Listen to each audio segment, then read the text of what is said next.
Before we begin today's story, take a moment to subscribe to the channel if you enjoy emotionally driven stories that stay with you long after the video ends. These stories aren't loud or rushed. They quietly settle into your heart. You ever have a moment that just hangs in the air? One that doesn't leave, even when everything else does. I remember the clock ticking that night. Not loudly, just enough to remind me that time was moving, even if I wasn't. The hallway light flickered like it couldn't decide whether to stay on or give up. I stood there, hand resting against the door frame, frozen between walking in and walking away. Nothing had happened yet, but something already had. It started with a look. Not a touch. Not a word. Just a look that lasted a second longer than it should have. And that second cracked something inside me. Daniel and I were fine. At least that's what people saw. Smiling pictures. Clean house. Dinner on time. No arguments. No chaos. But also no warmth. He used to hold me in the kitchen. Used to whisper things that made my heartbeat change rhythm. Now he barely looked up from his laptop. When he kissed me, it was my forehead, quick, routine, distracted. He would ask, "Are you okay?" But he never waited for the answer. After a while, you stop explaining how you feel. You stop fighting to be noticed because asking to be seen starts feeling heavier than being invisible. And then Mason moved in. Daniel's nephew. 20 years old. Quiet. Respectful. Polite to a fault. He wasn't loud. He didn't try to impress anyone. But he noticed things. He noticed when I changed my hairstyle. He noticed when I went quiet during dinner. He noticed the silence between Daniel and me. And when you felt invisible for years, being noticed feels like oxygen. It wasn't a crush. It wasn't even desire. It was presence. Sometimes I'd be in the kitchen, and I'd feel it. Not staring, not inappropriate, just awareness. Like I existed in the room. And instead of stepping away, I stayed. I started wearing lipstick again. Not bold. Just enough to feel awake. I wore perfume after years of letting the bottle collect dust. I found myself lingering in hallways, brushing my hair slower in front of mirrors. Not to attract. Just to be seen. One Friday night, Daniel fell asleep on the couch again. Half a glass of wine in his hand. TV still glowing. The same routine. Mason walked in quietly. "You want to watch something else?" he asked. I nodded. We sat on opposite ends of the couch. A cushion between us. Safe distance. Clear boundaries. The movie played. Psychological. Slow. Heavy with silence. There was a scene. Not inappropriate, just symbolic. A woman on screen standing still. Aware that someone was watching her. And in that moment, I felt it. Not from the movie. From beside me. I didn't turn quickly. I didn't react dramatically. But when our eyes met, we didn't look away. No words. No movement. Just stillness. And in that stillness was a question. "Do you know what this is?" And the answer I gave was silence. That night, lying beside my husband, his back turned, breathing steady, I stared at the ceiling and replayed that moment. Nothing had happened. But something had shifted. Not betrayal. Not action. Just awareness. And sometimes, awareness is more dangerous than touch. The next morning felt different. Nothing had changed. And yet everything had. Daniel left early for work. Same rushed goodbye. Same distracted kiss on my forehead. The door clicked shut, and the house returned to its familiar quiet. But it wasn't the same quiet anymore. It felt aware. Mason came downstairs a few minutes later. Hair slightly messy. Hoodie sleeves pushed up. He paused when he saw me in the kitchen. "Morning," he said softly. "Morning," I replied. Just one word.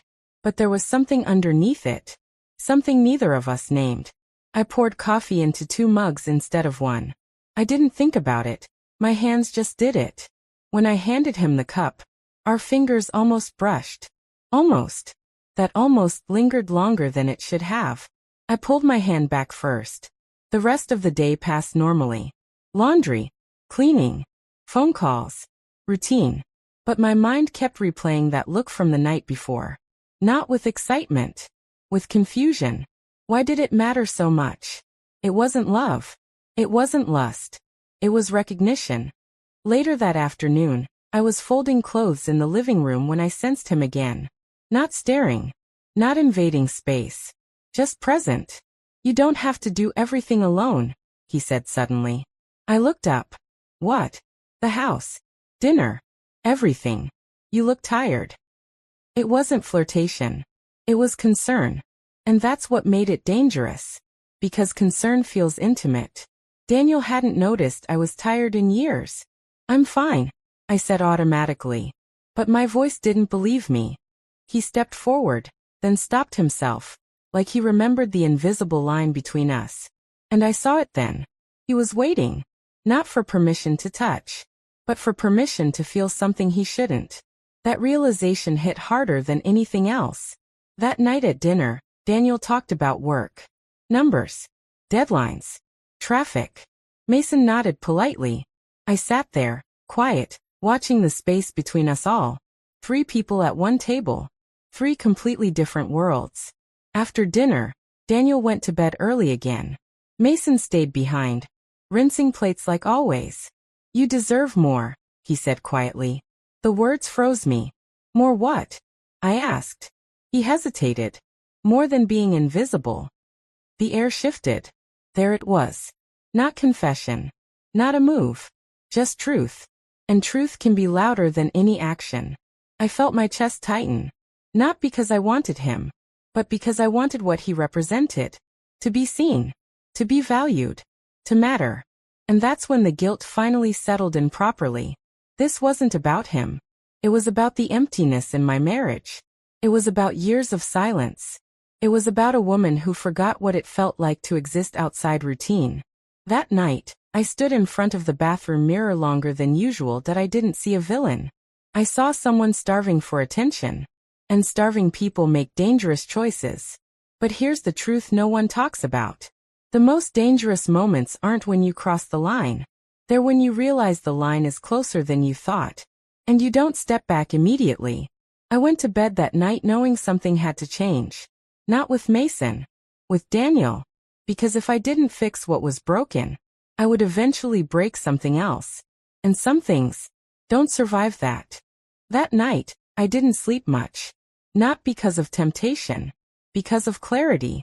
For the first time in years, I wasn't just feeling lonely. I was seeing it clearly. The silence in my marriage. The routine. The distance. And the dangerous comfort of being noticed by someone who wasn't my husband. Morning came softly. Daniel was still asleep when I got out of bed. I stood there for a moment, just looking at him. The man I once couldn't wait to come home to. The man who used to reach for my hand without thinking. When did we stop reaching? It would have been easier to blame him. Easier to blame Mason.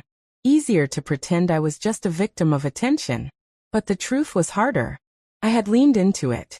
I had enjoyed being seen. And if I didn't stop now, the line wouldn't stay a line for long. Later that day, Mason found me in the kitchen again. The same quiet space. The same unspoken tension. But this time, I didn't let it breathe. "We need to talk," I said calmly. He froze, not scared, just aware. "I think we both know something's been different," I continued. "And that's not fair to anyone. Not to Daniel. Not to you. And not to me." He didn't argue. Didn't deny it. He just nodded slowly. "I never meant to," he started. "I know," I interrupted gently. "That's the problem. It didn't mean to happen. It just did." Silence filled the room again. But this time it wasn't charged. It was honest. "You deserve someone who can look at you without it being wrong," I told him. And maybe I was saying that to myself too. That evening, I did something I hadn't done in years.